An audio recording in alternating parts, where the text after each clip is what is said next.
Not a fan of Google's AI overview appearing at the top of your search results?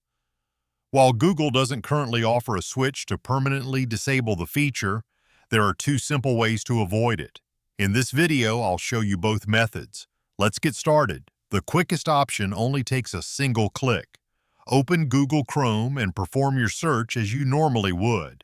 When the search results appear, look at the row of filters near the top of the page, such as All, Images, Videos, and News.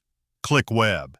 If you don't immediately see it, click More, then choose Web. Google will reload the page and display traditional web search results without the AI overview at the top.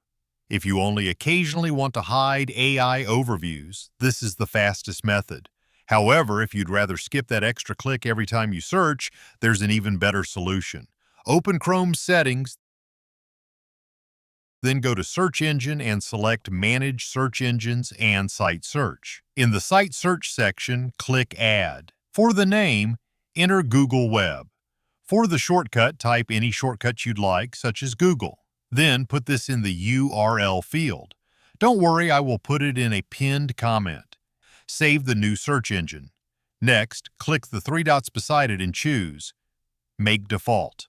From now on, searches you perform from Chrome's address bar will open directly in Google's web results, automatically bypassing AI overviews without any additional clicks. And we are ready. You now know the two easiest ways to search Google without AI overviews in Google Chrome. If you found this helpful, feel free to like the video and subscribe for more Chrome tutorials, browser tips, and productivity guides. Thanks for watching, and I'll see you in the next one.